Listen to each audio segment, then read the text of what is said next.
Looking at radical expressions, we're going to analyze nth root of a. And nth root of a basically pops out a number so that when I multiply that number by itself, it gives us a, which is the radicand inside. We're going to look at square roots. Then we're going to look at cube roots. So for right now, let's focus on square roots. All positive numbers have two square roots. One of them is positive and the other one is negative. For example, if I say evaluate square root of 4, you're thinking what number times itself gives me 4? And that's 2 times 2, so the answer is 2. There's an invisible 2 here for the index. Again, going back, let's quickly specify. This is the radicand, whatever number is inside. This is the index. So the n is the index, the a is the radicand, and this is normally known as the radical sign, or the root. It's known as the nth root. So the sign itself, radical sign or nth root, index is the little n, and a is known as the radicand. So in here, if I don't have anything for the index, there's automatically an invisible 2 requiring me a repetition of 2 for the radicand to pop out one of them. So 2 times 2 is 4, which means 2 is the square root of 4. Evaluate negative square root of 4. Well, the inside is the same. I have two 2's, so 2 pops out, and then the negative stays in front of it. That's going to give me a negative 2. Whereas in part C, when I say find all square roots of 9, I'm automatically implying give me this one, which is 3, and also give me this one, which is negative 3. So when I say find all, give me both, but if I put the sign in front of it myself, that's the only one you need to pop out. Part D, if I want to evaluate square root of negative 16, this actually is not going to be possible, so we say it's not real or undefined for now, because later by the end of the chapter we'll know what to do with this, since no two multiplied, no two identical, let's say, numbers multiplied give negative 16. If I try 4 and 4, that's 16. If I try negative 4 and negative 4, that's still 16. And I can't have negative 4 and positive 4 because they have to be the same number. So no matter what I try, I'm never going to get a radicand inside of negative 16. Two real numbers multiplied won't ever give me that, so our answer is not real or undefined for now. Let's simplify the following and use a calculator to approximate to 2 decimal places if need be. 121, I can think of two numbers multiplied to give me 121 that are identical. That's 11 and 11, so my answer is 11. For every 2 for a square root, 1 pops out. 64, I can think of two numbers, 8 and 8, identical, that multiply to give me 64, so 8 pops out, and then the negative plops right in front of it, that's negative 8. Two numbers that multiply that give me a negative 100, that's actually going to be not real or undefined, since I have a negative under a square root. So anytime I have a negative number under a square root, my answer is not real or undefined. Part D, I can think of the top as 5 times 5. I can think of the bottom as 6 times 6, and I can actually think of this as square root of 25 over square root of 36, which pops out a 5 over 6 because they're both perfect squares. So even though it was a fraction, both were perfect squares, and I popped out their square roots. Square root of 10, I can't think of anything times itself, a number that I can think of that multiplies to give me 10, but since it's close to square root of 9, which is 3, I know this has to be 3 point something something something, and I have to use my calculator to guess what it is. And when I use my calculator, I get 3.16 rounded to the second decimal place, and it makes sense again because it's close to square root of 9, which is a 3. Another idea to pay attention to is that anytime I look at a positive square root, in other words, I'm not putting a negative in front of it, I'm looking at a positive square root of something, whatever that thing may be, a positive quantity pops out. For example, when I say evaluate square root of 49, you're going to say 7 pops out. Because there's an invisible positive in the front, the quantity that pops out is always positive. For that reason, this is an important fact, anytime you take the square root of something squared that's unknown, in other words a variable, you have to ensure that what pops out is always positive. So in other words, if I say simplify square root of a squared, well, you say there's actually 2 a's underneath, and for every 2, because of the square root, 1 pops out. But since I don't know what the sign of a was originally, I have to ensure that it stays positive, so I have to include variables, absolute values around the variable. Anytime you have variables popping out of a square root, make sure they stay positive, because you don't know whether they're actually positive quantities or negative quantities. Here's a side note to keep in mind. For example, let's say I had the quantity -2 squared under a square root. I would do the order of operations and do the exponent first, so that would give me a 4, and then square root of 4 would pop out at 2. Notice underneath there was a negative, but it got squared, so it ultimately popped out a positive answer.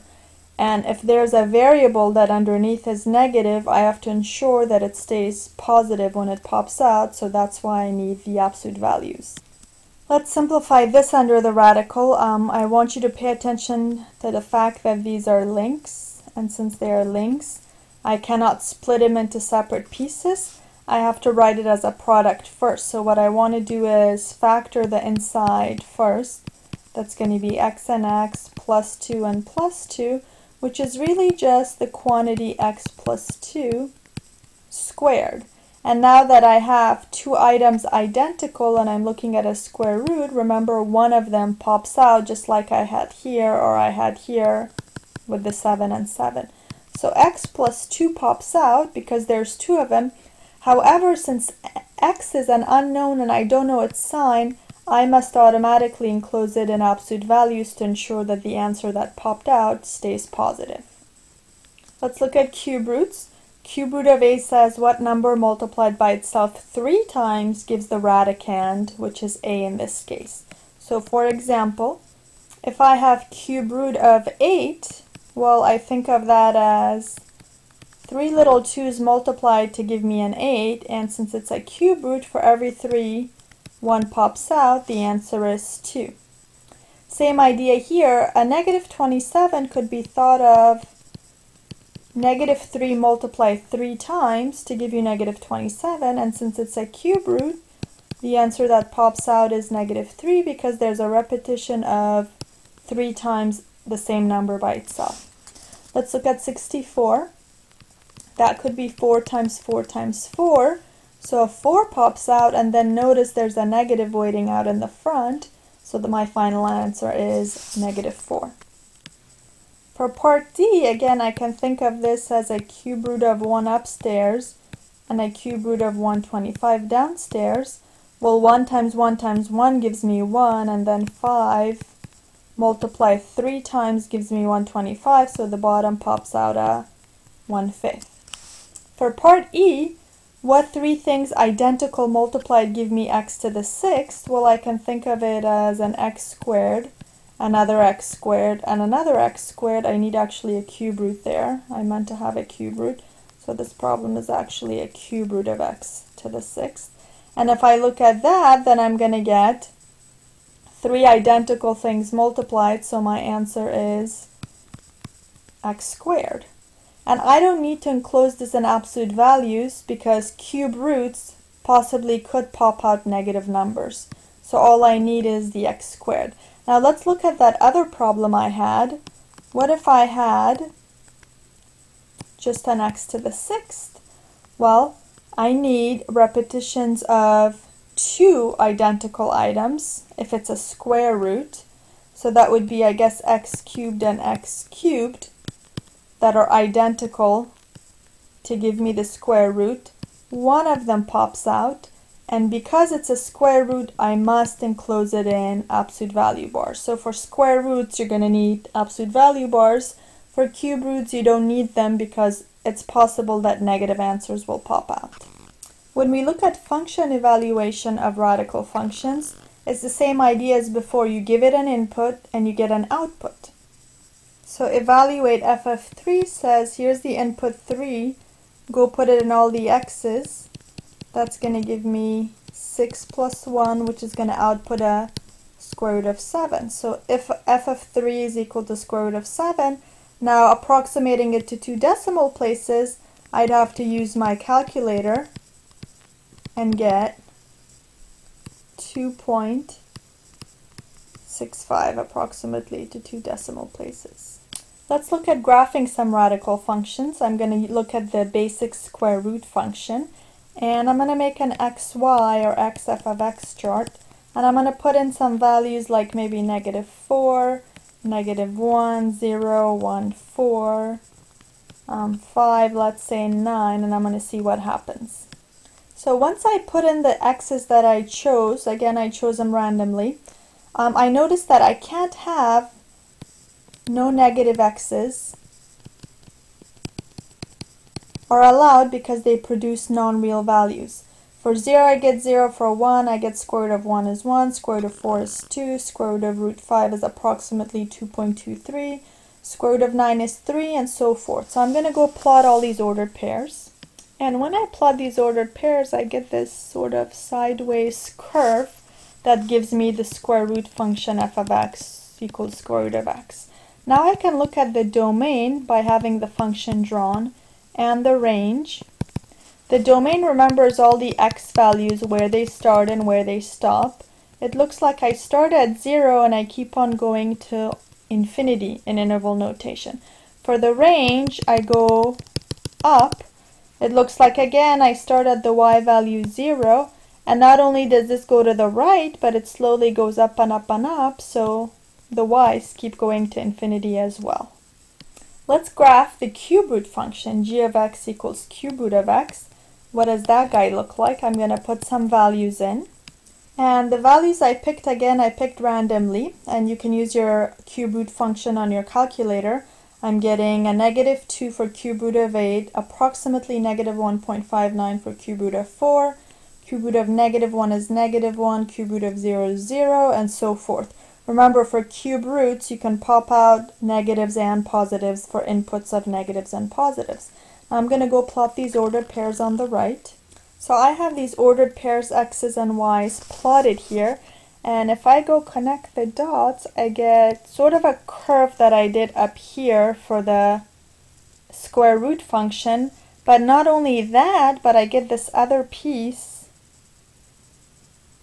down here as well. So it looks like the cube root function has going things all the way through, and the domain seems to cover, if I'm walking left to right, everything from the left to the right is the domain, and the range also is, if I start from the bottom, remember this little piece keeps going down and down, and this little piece keeps going up and up, so I'm going from negative infinity to positive infinity for the range as well.